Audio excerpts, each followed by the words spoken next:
Assalamualaikum warahmatullahi wabarakatuh. Alhamdulillahirobbilalamin. Allahumma shalli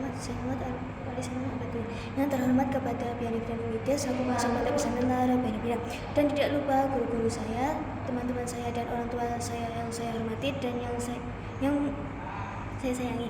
Perkenalkan, nama saya Ayas Parabial Telabia. Saya kelas 7 MTS Al-Quran Biani. Di sini saya akan mempresentasikannya itu akidah akhlak. Yang pertama, pengertian akidah dan urgensinya dalam kehidupan.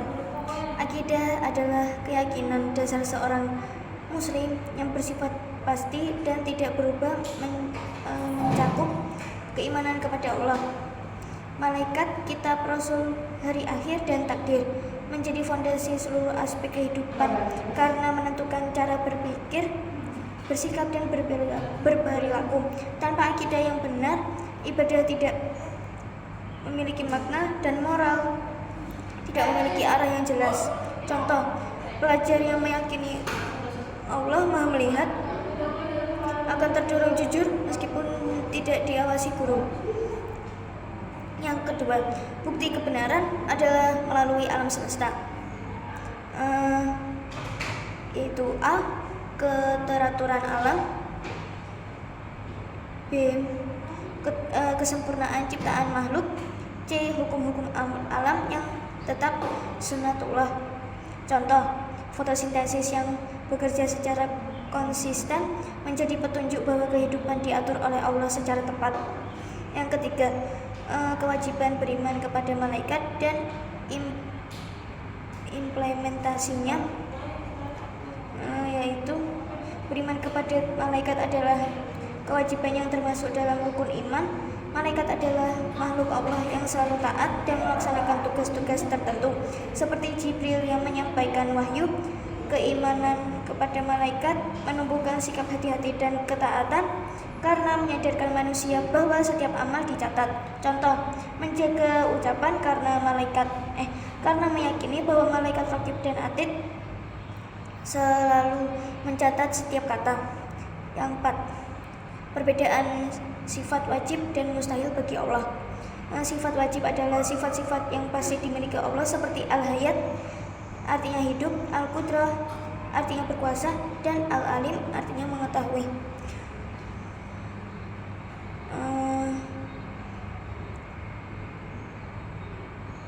Contohnya itu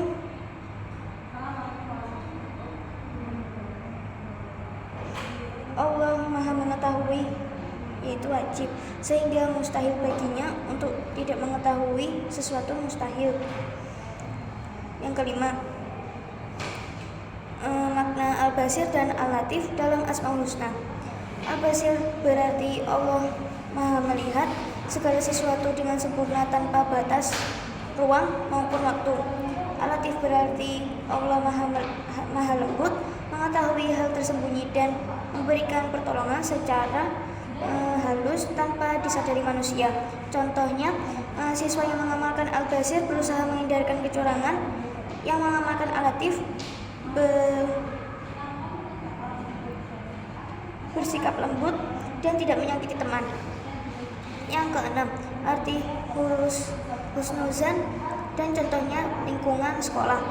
Husnuzan berarti berbaik sangka kepada Allah dan sesama manusia.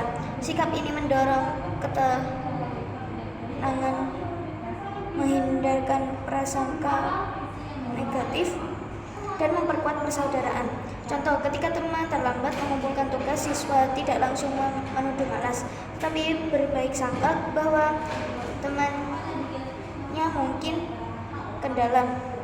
7. Larangan takabur dan dampaknya. Takabur adalah sikap merasa lebih tinggi, hebat, atau meremehkan orang lain. Islam melarang takabur karena merusak akhlak, mematikan empati, serta menimbulkan perpecahan sosial.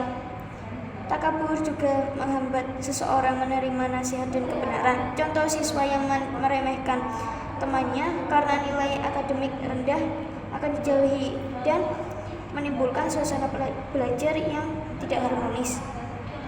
Yang kedelapan, hubungan syukur dan kebahagiaan. Syukur adalah pengakuan tulus atas nikmat Allah melalui hati, ucapan dan perbuatan. Sikap syukur meningkatkan kebahagiaan karena membuat manusia fokus pada karunia, bukan kekurangan. Seorang psikologis, syukur menumbuhkan ketenangan dan optimisme.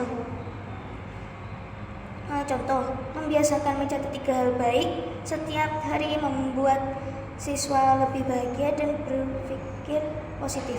Yang ke-9, perbedaan sabar dalam ibadah dan sabar dalam musibah. Sabar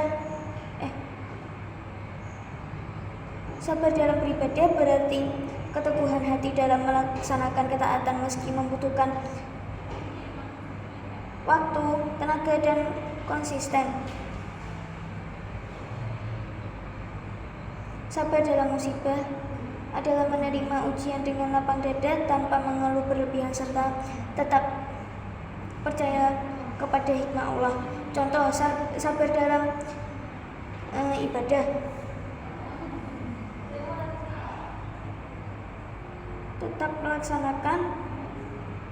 tetap melaksanakan sholat subuh meski harus bangun lebih awal. Sabar dalam musibah, tetap tenang ketika kehilangan barang dan mencari jalan penyelesaian tanpa menyalahkan orang lain. Yang ke-10, penumbuhan sifat dermawan dan contoh aplikasinya. Sifat dermawan tumbuh melalui keyakinan bahwa harta adalah amanah Allah dan memberi tidak mengurangi rezeki. Islam mengajarkan berbagi melalui sedekah, infak, dan berbagi amal kebaikan. Sikap dermawan melatih empati dan menumbuhkan persaudaraan dan menghapus sifat kikir. Contoh, mengumpulkan sebagian uang jajan untuk membantu kegiatan sosial sekolah atau teman yang membutuhkan. Sekian dari presentasi saya. Mohon maaf apabila ada salah kata serta kekurangan kata. Saya akhiri. Wassalamualaikum warahmatullahi wabarakatuh.